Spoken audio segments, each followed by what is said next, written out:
యేసే పరిష్కారం ప్రేక్షకులందరికీ యేసుక్రీస్తు వారి అత్యున్నతమైన నామమున వందనాలు.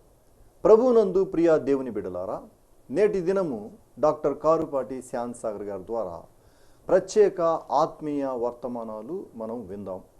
మీరందరూ సిద్ధపడి ఉంటే డాక్టర్ కారుపాటి శ్యామ్ సాగర్ గారు ప్రార్థన చేసి ఈ దినపు వాక్య పరిచర్య చేస్తారు. ప్రభువునందు ప్రియ దేవుని బిడ్డలారా, ఈ రాత్రికాలపు ప్రత్యేక వర్తమానానికి అంశం నీటి నుండి ద్రాక్షారసం. Water from water there is a wine. నీటిని ద్రాక్షారసంగా మార్చిన దేవుని గురించి మనం ధ్యానించబోతున్నాం. ప్రార్థన. మమ్మను మిక్కిలిగా ప్రేమిస్తున్న మా ప్రియ తండ్రి, మీకు వందనాలు. వాక్యం వింటున్న బిడ్డలను దీవించుము. యేసు నామములో అడుగుచున్నాము తండ్రి, ఆమేన్. ప్రభువునందు ప్రియ దేవుని బిడ్డలారా, మనం మన జీవితంలో చాలా రకాలైనటువంటి అన్ఎక్స్పెక్టెడ్ థింగ్స్, అవాంఛనీయ సంఘటనలు చూస్తూ ఉంటాం. మనం అనుకొనని పరిస్థితులు కొన్ని ఎదురవుతూ ఉంటాయి. చూడండి, ప్రతివారు వారి యొక్క జీవితంలో వారికి కావలసిన వాటిని సమకూర్చుకుంటూ ఉంటారు. ఒక వివాహం ఉందనుకోండి, దానికి ఒక 15-20 రోజుల నుండే ఏం కావాలి అనేది వాళ్ళు ఏర్పాటు చేసుకుంటారు. ఒక విద్యార్థి కళాశాలలో జాయిన్ అయ్యాడు అనుకోండి, హాస్టల్కి వెళ్ళాలి, సమకూర్చుకుంటూ ఉంటాడు. ఒక విద్యార్థి పరీక్ష రాయడానికి వెళ్ళాలి, hall ticket, pad, pen, compass box, water bottle, second pen, ఇట్లా అన్ని సమకూర్చుకుంటుంటాడు. కొన్నిసార్లు ఎన్ని సమకూర్చుకున్నా అవాంఛనీయమైన సంఘటనలు వచ్చేస్తుంటాయి. వేసవకాలం వస్తోంది అనగానే మనం ఇన్వర్టర్ సమకూర్చుకుంటున్నాం, ఏసీ సమకూర్చుకుంటున్నాం, ఫ్రిడ్జ్ సమకూర్చుకుంటాం. అవునా? ఒక ఏసీ కారు ఉంటే బాగుంటుంది తిరగటానికి, అన్నీ సమకూర్చుకుంటాం. పవర్ కట్ ఉంటుంది కనుక ఇన్వర్టర్ సమకూర్చుకుంటాం.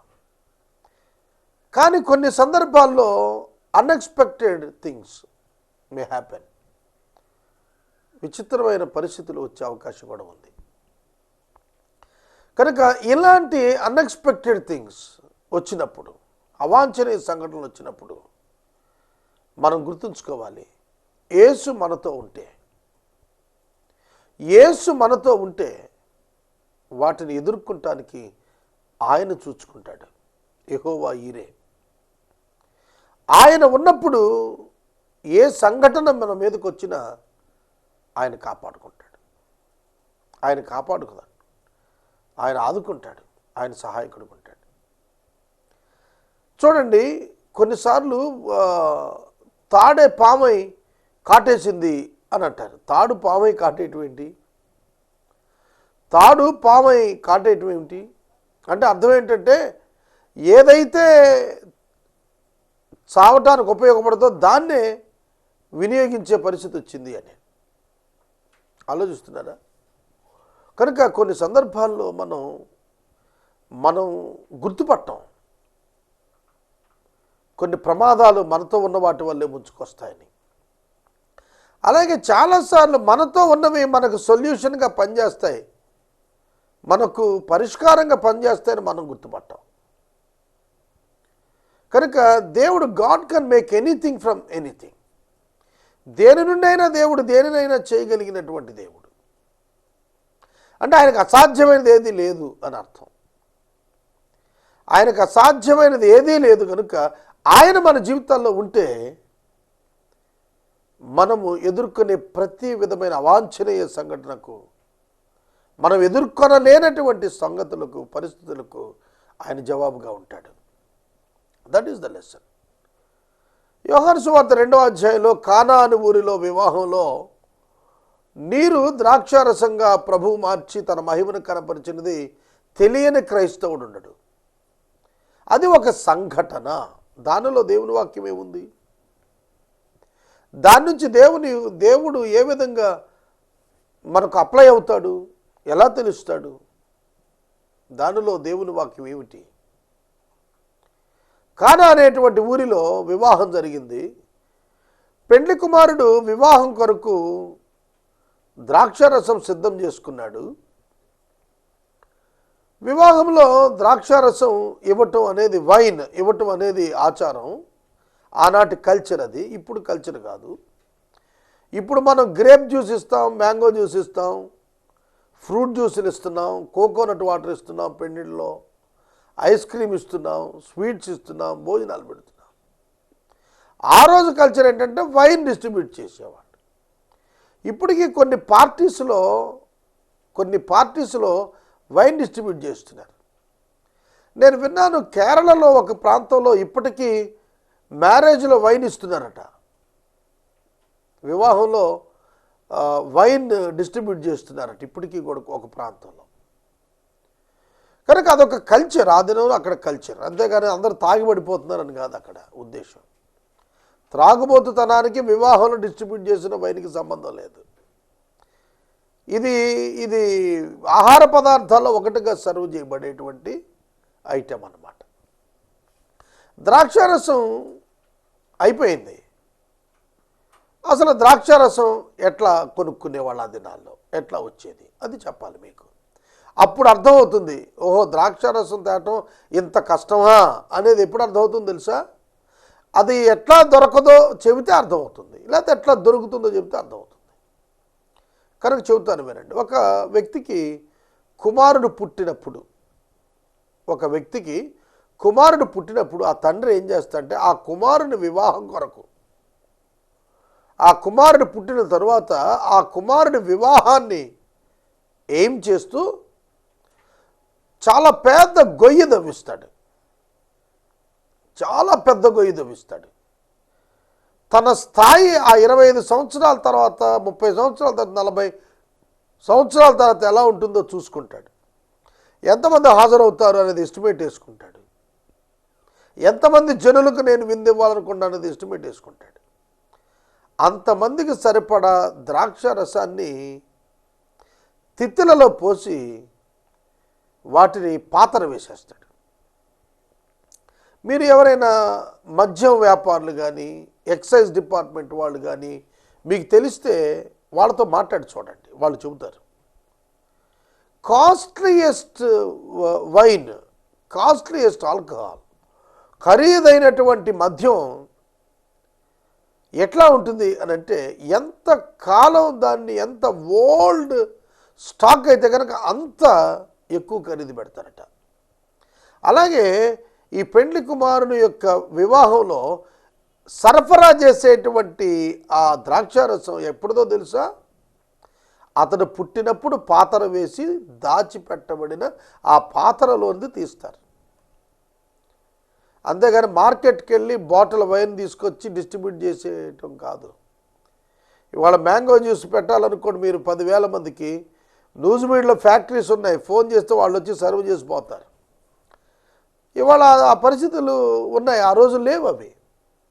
కనుక వివాహంలో ద్రాక్షారసం పంచకపోతే అడిగిన వాడికి అడిగినంత ఇవ్వాలి. అందుకనే కొందరు అన్నారు కదా, మొదట జబ్బు రసం పోసి తర్వాత మంచిది పోసేవేంటి అని అడిగారు. కాబట్టి అప్పటికే వాళ్ళు త్రాగటం ప్రారంభించేశారు. మొదటిది తాగారు, రెండోసారి మళ్ళీ తాగారు. అప్పుడు వాళ్ళు they make the difference, identified the difference, గుర్తుపట్టారు వాళ్ళు. కాబట్టి అప్పటికీ తాగున్నారు, మళ్ళీ తాగుతున్నారు. ప్రభు ఇచ్చిన ద్రాక్షరసం మళ్ళీ తాగారు, అప్పుడు తేడా చెప్పారు వాళ్ళు. కాబట్టి మనం గమనించాలి, అలా ద్రాక్షారసం తేవటం సాధ్యమైన విషయం ఏం కాదు. బజారాలు కొనుక్కొచ్చి ఇచ్చేదేం కాదు. అది పెండ్లి పరువు, పెండ్లి ఇంటి ప్రతిష్టకు సంబంధించినటువంటి అంశం. కొన్ని సందర్భాల్లో మనకు పరువు, ప్రతిష్ట, మన క్యారెక్టర్, మన విధానం బట్టి మనం కొన్ని సందర్భాల్లో ఇబ్బందులు పాలవుతుంటాం. ఏమిటి ఇట్లా అన్నాడు వాడు నన్ను, లేకపోతే ఏమిటి ఇట్లా ఆలోచింపజేస్తున్నారు, ఏమిటో నన్ను గురించి ఇలా మాట్లాడుతున్నారు. చాలా సందర్భాల్లో అవాంఛనీయమైన సంఘటనలు వస్తుంటాయి. ఆ వివాహంలో ద్రాక్షారసం అయిపోయింది. అసాధ్యం ద్రాక్షారసం తేటం. పిలిచిన వాళ్ళ కోపం వస్తుంది. అతిథులకు ఏమిటి, మమ్మల్ని పిలిచారు, అగౌరవం చేశారు, మాకు సరిపడా ఇవ్వలేదు అని చెప్పి దెబ్బలాడతారు. అట్లాంటి పరిస్థితుల్లో ఆ సమస్యని యేసు ప్రభు యొక్క తల్లి అయినటువంటి మరియా ప్రభు దగ్గరికి తీసుకొచ్చారు. ప్రభు చెప్పారు, అమ్మ నాతో నీకేం పని, నా సమయం ఇంకా రాలేదు, నేను చెబుతానన్నారు. ఆమె పరిచారకులను పిలిచి యేసు చెప్పినట్టుగా చేయండి అయ్యా అని వెళ్ళిపోయింది. ఆ పరిచారకులు అక్కడ కూర్చొని చూస్తున్నారు యేసు ప్రభు ఏమి ఇన్స్ట్రక్షన్ ఇస్తాడా అని. ఏమి ఇన్స్ట్రక్షన్ ఇస్తాడు, ఏం చేస్తాడు ఈయన? ఒక చీఫ్ గెస్ట్గా వచ్చాడు. యేసు శిష్యులు, యేసు తల్లి పిలువబడ్డారంటే ఈజ్ ద చీఫ్ గెస్ట్. ఈ వివాహానికి హాజరైనటువంటి ఒక వ్యక్తి ఏం చేయగలుగుతాడు? ఇప్పటికిప్పుడు ఆయన చేసింది ఏమిటంటే 6 రాతి బాణలు ఖాళీగా ఉండటం చూశాడు. ఆ రాతి బాణల్లో నీళ్లు పోయిండయ్యా అని చెప్పాడు.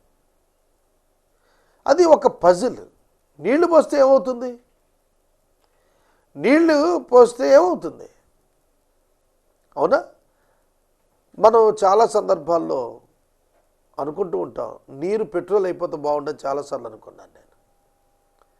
నీరు పాదరసం అయితే బాగుండు, చాలా డబ్బులు వచ్చేస్తాయి అనుకున్నాను.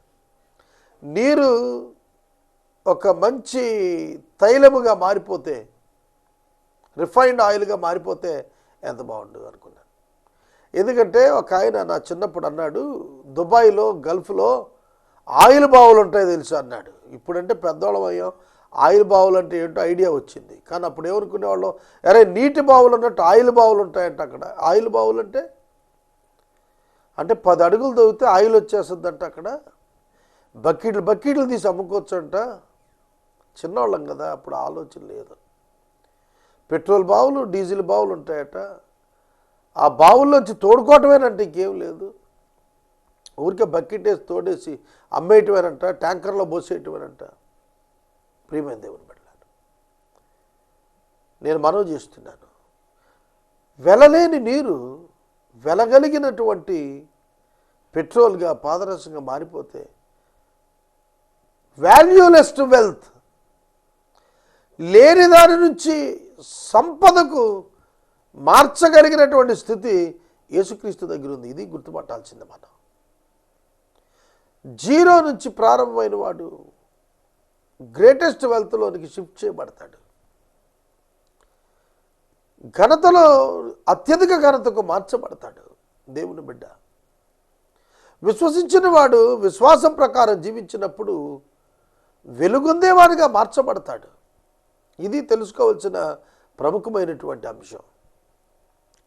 ప్రభు రాతిబాణంలో నీళ్లు నింపిన తర్వాత వాళ్ళనే అన్నారు, మీరు ఇప్పుడు ముంచి విందు ప్రధాని దగ్గరికి తీసుకుపోమన్నాడు. మీరు ఇప్పుడు ఈ నీటిని తీసుకొని వెళ్ళండి, పరిచారులకు తెలిసింది, తీసుకుపోండి అన్నాడు. ప్రధాని యొద్దకు తీసుకెళ్ళండి, విందు ప్రధాని దగ్గరికి నీరు అన్నాడు. వాళ్ళు ముంచి తీసుకెళ్తున్నారు నీరు. ఇక్కడ ఆలోచించాల్సింది ఏమిటంటే, నీరు పోసింది వాళ్ళే, నీరు తీసుకెళ్తుంది కూడా వాళ్ళే. విందు ప్రధాని దగ్గరికి నీరు తీసుకెళ్ళమంటాడేంటి? వారికి తెలియదు. చెప్పిన వాడు ఎవరో తెలుసా? ప్రభువు సృష్టికర్త చెప్పాడు. నీరు ప్రధాని రుచి చూచి అన్నాడు, ఏమిటి ద్రాక్షారసం? వారు పోసినది నీరు, వారు ముంచినది నీరు, తీసుకు వెళ్ళినది నీరు. ప్రధాని రుచి చూచినప్పుడు అది ద్రాక్షారసం. అర్థమవుతుంది?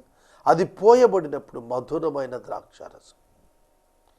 కనుక యేసుక్రీస్తు ప్రభు నీటిని ద్రాక్షారసంగా మార్చి ఏమని చెబుతున్నాడంటే, నాకు అసాధ్యమైనది ఏదీ లేదు. ఎందుకు ఇది వివాహంలోనే చేశాడంటే, వివాహం అన్ని విషయాల్లో ఘనమైనది. మన జీవితం లైఫ్ టర్నింగ్ ఎక్కడంటే వివాహంలోనే. మనం అసలు కుటుంబంగా ఏర్పడేది ఎక్కడంటే వివాహంలోనే. తల్లిదండ్రులకు పుట్టినప్పుడు మనం మిమ్మల్ని ఇండివిజువల్గా కుటుంబం అని పిలవరు, నిన్ను ఒక వ్యక్తిగా చూస్తారు. వివాహం అయిన వెంటనే నువ్వు కుటుంబం అవుతావు. కనుక నీ కుటుంబంలో, నీ కుటుంబ జీవితంలో యేసుక్రీస్తు ఉంటే, పిలువబడితే, ఆహ్వానించబడితే ఆయన ఏం చేస్తాడంటే నీ కొరతలు ఐడెంటిఫై చేసి ఆయన దగ్గర తెస్తే వాటన్నిటికీ సొల్యూషన్స్ ఇస్తాడు. ఎక్కడి నుంచి ఇస్తాడు? నీ దగ్గర నుంచే ఇస్తాడు. మళ్ళీ ఈయన ఎక్కడి నుంచో ఏదో తీసుకురాలా. ఆ పరిచారకులు ఎప్పుడు వాడుకునే బావిల్లో నుంచే నీరు తోడి తీసుకొచ్చి ఈ యొక్క బాణల్లో పోశారు. బావుల్లో నీరు బాణల్లోకి చేరింది. అర్థమైందా? బావుల్లో ఉన్న నీరు బాణల్లోకి చేరింది. బాణల్లో ఉన్న నీరు పాత్రల్లో ద్రాక్షారసంగా పంచబడింది. కనుక వారి దగ్గర ఉన్న నీరే, వారి దగ్గర ఉన్నప్పుడు అల్పమైనదే, వారి దగ్గర ఉన్నప్పుడు విలువలేనిదే, వారి దగ్గర ఉన్నప్పుడు వెలలేనిదే, కానీ అది ప్రజల దగ్గరికి చేరేటప్పటికి వెలగలిగినది అయిపోయింది, రుచి కలిగింది అయిపోయింది, మధురమైంది అయిపోయింది, సువాసన గలది అయ్యింది. God can make the difference. దేవుడు వ్యత్యాసం చూపించగలుగుతాడు మీ జీవితాల్లో, మీకున్నటువంటిదే. చూడండి, ఒక మాట చెబుతాను. రోజు మీ ఇంట్లో తిరిగాడేటువంటి బిడ్డే, రోజు మీతో కలిసి నివసించేవాడే, మీతో పడుకొని, మీతో తిని, మీతో త్రాగి, మీతో నివసించి, మీతో ఆనందించి, మీతో టీవీ చూసి అన్నీ మీతో చేసిన వాడే ఒక డిస్ట్రిక్ట్ కలెక్టర్ అయ్యాడు అనుకోండి. మళ్ళా మీతో ఇంటికి వస్తే మామూలుగానే ఉంటాడు, కానీ ప్రభావానికి వచ్చేటప్పటికి ఎలా ఉంటాడు? ప్రజల మధ్యకు వచ్చేటప్పటికి ఎలా ఉంటాడు? ఒక ఎస్పీ ఉన్నాడు అనుకోండి, తండ్రి దగ్గర ఎస్పీ, తల్లి దగ్గర ఎస్పీ, అన్న దగ్గర ఎస్పీ అవుతాడా? కాదు కదా. కానీ ప్రజల దగ్గరకు వచ్చేటప్పటికి ఆయన superintendent of police. Is a different man, is a responsible man. అతని ప్రభావం వేరు, అతని పనితీరు వేరు, అతని అధికారం వేరు. కనుక మనం మన దగ్గర ఉన్న వాటిని మనం చూసినప్పుడు ఇదేలే, వీడేలే, ఏముందిలే అనుకుంటాం. కానీ అది సమాజంలోకి వెళ్ళేటప్పటికి విస్ఫోటనాత్మకమైన ఫలితాలు ఇవ్వగలిగిన దేవుడు. మా శ్రీధర్ బాబు గారి కుమారుడు ప్రతిభావంతుల్లో ఒకటిగా చేరాడు 10th క్లాస్ పిల్లల్లో, 10/10 ఇన్ ఆల్ సబ్జెక్ట్స్.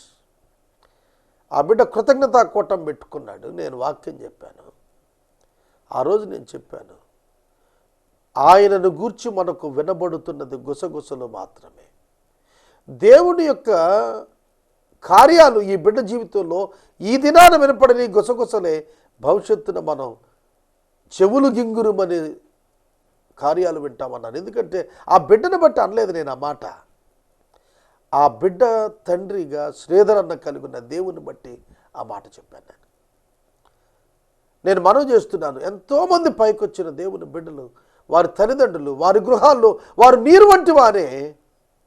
వారు క్రీస్తు అనే పాత్రలో పోయబడిన తర్వాత వారు ద్రాక్షారసంగా మార్చబడి, క్రీస్తు చేతిలో ద్రాక్షారసంగా మార్చబడి ప్రజల్లో వెలగలిగిన వారుగా, విలువ కలిగిన వారుగా మారిపోయారు.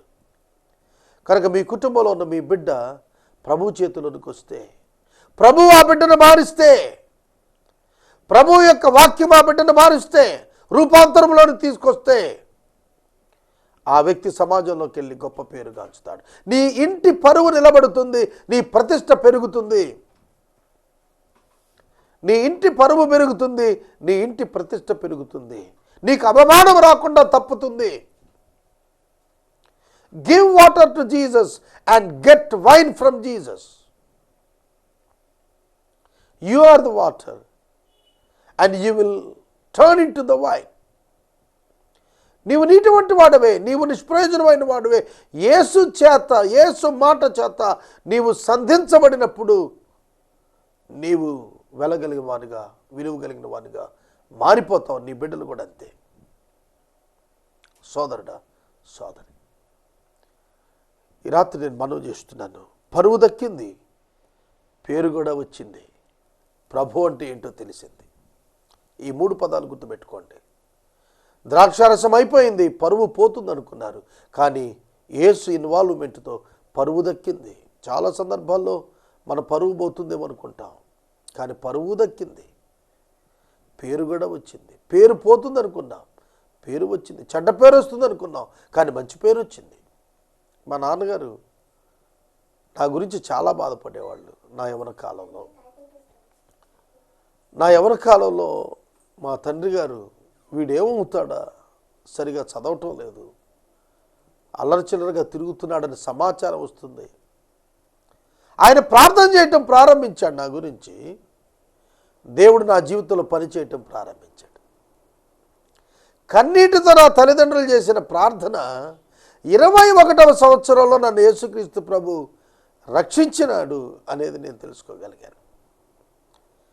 21 నుంచి వాళ్ళ 45, 24 ఏళ్ళు దేవుని సేవలో అనేకమైనటువంటి విషయాలు చూశాను. నేను దేవుడెవరో తెలుసుకున్నాను. నేను నా ఇంట నీటి వంటి వాడిని సమాజంలో ద్రాక్షారసం వల్ల మార్చాడు నన్ను దేవుడు. కనుక నేను మనవి చేస్తున్నాను, మీ కుటుంబం పరువు కాపాడుతాడు, మీ కుటుంబానికి పేరు తీసుకుని వస్తాడు, మీ కుటుంబానికి పేరు తీసుకొని వస్తాడు. మీ బిడ్డ యేసు చేతిలో ఉంటే, మీ పరిస్థితులు యేసు చేతిలో ఉంటే, మీ వనరులు యేసు చేతిలో ఉంటే అవి విస్తరించబడటమే కాదు, విశేషముగా మార్చబడి it will turn as the wealth to you. ఒక సంపదగా మారుతుంది, నీకు ఒక సంపదగా మారుతుంది. ఒక సెకండ్ గ్రేడ్ టీచర్స్ ఉన్నారు, వాళ్ళ కుటుంబంలో 4 బిడ్డలు ఉన్నారు. వాళ్ళు చాలా కష్టపడేటువంటి వాళ్ళు, వారు ప్రార్థనా పరులు, వారు చిన్న స్థితిలో ఉన్నారు. అయినప్పటికీ ఆ బిడ్డలను దేవుని యందు భయభక్తులతో వారు పెంచి వారు ప్రయోజకులైన తర్వాత ఆ ఇల్లు ఎంత వెల్త్లోనికి వెళ్ళిపోయింది. ఏలూరు పట్టణంలో పాలస్ గారని ఒక రైల్వే ఎంప్లాయీ ఉండేవారు. ఆయన యొక్క వైఫ్ నర్సుగా చేసేవారు. వారికి 6 బిడ్డలు. వాళ్ళు మా ఇంటికి సమీపంగా ఉన్నారు. మేము చాలా చిన్నవాళ్ళు, వాళ్ళు పెద్దవాళ్ళు. అప్పటికి ప్రభు బిడ్డలుగా వాళ్ళు పెంచారు ఆ తల్లిదండ్రులు. చిన్న కుటుంబంగా ఉండేవాళ్ళు. ఇవాళ వాళ్ళ వెల్త్ విస్తరించినటువంటి కుటుంబంగా మారింది. 6 ఖండాల్లో ఉన్నారు వాళ్ళ కుటుంబం. నేను చెబుతున్నాను, if you give yourself into the hands of God Jesus, he will turn your life into wealth. ఆశీర్వాదంలోనికి, ధన సమృద్ధిలోనికి, విశేష పేరులోనికి, విశేషతలోనికి దేవుడు నిన్ను నడిపించేస్తాడు. దేవుడు నిన్ను నడిపిస్తాడు. Change in the hands of God. దేవుని చేతిలో మార్చబడు, దేవుని మాట చేత మార్చబడు, దేవుని వాక్కు చేత మార్చబడు. నీ జీవితాల్లో అద్భుత కార్యం చూస్తావు. ప్రభువు తెలియబడతాడు. దీని ద్వారా ప్రభువు తెలియబడతాడు. వచ్చినటువంటి ఆలోచనే అదే. ప్రభు అంటే ఎవరో తెలుస్తుంది. ఎవరండి యేసు ప్రభు అంటే? ఫలానా శాంతిసాగర్ గారి యొక్క ప్రధానమైన స్పాన్సర్ అని చెప్పాలి. నా స్పాన్సర్ అమెరికా వాడు కాదు, నా స్పాన్సర్ జర్మనీ వాడు కాదు, నా స్పాన్సర్ లండన్ వాడు కాదు, నా స్పాన్సర్ సింగపూర్ మలేషియా వాడు కాదు, నా స్పాన్సర్ పరలోకానికి చెందినవాడు యేసు ప్రభు. మీకు తెలుసా, నిన్నటి దినానికి నేను చెల్లించాలి డబ్బు, కేబుల్ అమౌంట్, ఇతర పేమెంట్స్ అన్ని ప్రభు సమకూర్చాడు. తలదించుకోకుండా ప్రభు ఆదుకున్నాడు. అర్థమవుతుందా? కనుక ఎవరో చెక్ పంపిస్తే, ఎవరో డబ్బు పంపిస్తే, ఎవరో నా అకౌంట్లో జమ ఇస్తే నేను పరిచర్య నడపటం లేదు, నడపను కూడా అట్లా. డైలీ బ్రెడ్, అనుదిన ఆహారంతో నడిపిస్తాడు దేవుడు. నాకు ఆ నమ్మకం ఉంది. ఎందుకు చెబుతున్నారంటే, God can do the miracles in our lives. యేసుక్రీస్తు ప్రభు మన జీవితాల్లో అద్భుతాలు చేయగలిగినటువంటి దేవుడు.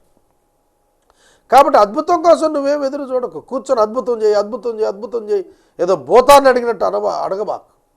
ఎందుకు? యేసు నీతో ఉంటే చాలు, అది కోరుకో. అంతేగాని హేరోదు రాజు సూచక్రియలు చేయవయ్యా అని చెప్పి అడిగినట్టుగా ఎందుకది? సూచక్రియలు చేస్తే హేరోదు మారిపోతాడా? మారడు. సూచక్రియ చేయలేదు. యేసుక్రీస్తు ప్రభు చనిపోవటం, తిరిగి లేవటమే సూచక్రియ ఆది నాన్న వాళ్ళకి. యోనాను గురించిన సూచక క్రియ మీరు చూశారు. ఇక మీ ముందు వేరే సూచక క్రియ చేయబడదు. యోనా ఏ విధంగా అయితే సముద్ర గర్భంలో భూగర్భంలో ఉన్నాడో అలాగే సముద్ర గర్భంలో ఉన్నాడు, అలాగే భూగర్భంలో యేసుక్రీస్తు ప్రభు ఉంటాడు. అదే సూచక్రియ. మీకు అదే అనుగ్రహించబడుతుంది చూడండి అన్నాడు. మూడో దినం లేచాడు ప్రభు. కాబట్టి ఈ రాత్రి నేను మనవి చేస్తున్నాను, మీ కుటుంబం యేసును ఆహ్వానించండి. మీ కుటుంబం మీ సమస్యలో యేసు దగ్గరికి వెళ్ళండి. మీ కుటుంబం యేసు చెప్పిన మాట చేయండి. మీ కుటుంబం యేసు చేత మార్చబడండి. సమాజంలో మునుపటి కంటే మీ కీర్తి ఇనుమడింప చేయబడుతుంది. మునుపటి కంటే మీ కీర్తి, ప్రతిష్ట, మీ ఆదాయం, మీ వెల్త్ అభివృద్ధి చేయబడుతుంది. అచంచలమైన అభివృద్ధి మీరు చూడగలుగుతారు. ప్రార్థన చేసుకుందాం. మనము ఇంతవరకు డాక్టర్ కారుపాటి శ్యామ్ సాగర్ గారి ద్వారా ప్రత్యేక ఆత్మీయ వర్తమానాలు విన్నాము. ఈ కార్యక్రమం ద్వారా మీరు పొందుకొనుచున్న ఆత్మీయ మేలులు ఒక ఉత్తరం ద్వారా మాకు తెలియచేయండి. మీ ప్రార్థనా మనవులు మాకు తెలియచేస్తే ఏసే పరిష్కారం కార్యాలయంలో ఏర్పాటు చేసిన ప్రత్యేక ప్రార్థనా శిబిరంలో మీ కొరకు ప్రార్థిస్తాం. ముగింపు ప్రార్థన ఆశీర్వాదాలతో ఈ కార్యక్రమాన్ని ముగించుకుందాం. మమ్మలను మిక్కిలిగా ప్రేమిస్తున్న మా ప్రియ తండ్రి, మీకు వందనాలు. నేటి వాక్య ధ్యానం చేత మమ్మను దీవించారు, మీకు స్తోత్రాలు. నీటి నుండి ద్రాక్ష రసాన్ని ఇచ్చారు. నీకు అసాధ్యమైంది లేదు. నిన్ను ఆశ్రయించిన వారి జీవితాలు భిన్నంగా ఉంటాయి. వారి పేరు, వారి పరువు, వారి యొక్క ప్రతిష్ట ఇనుమడింప చేయగలిగిన వారు మీరు. అట్టి కృప మా ప్రేక్షకులకు, సేవకుడైన నాకు దయచేయమని యేసునామములో అడుగుచున్నాం తండ్రి, ఆమేన్. తండ్రి అయిన దేవుని ప్రేమ, కుమారుడైన యేసయ్య కృప, పరిశుద్ధాత్మ నీకు అన్యోన్య సహవాసం సదాకాలం మనకు తోడైండును గాక, ఆమేన్.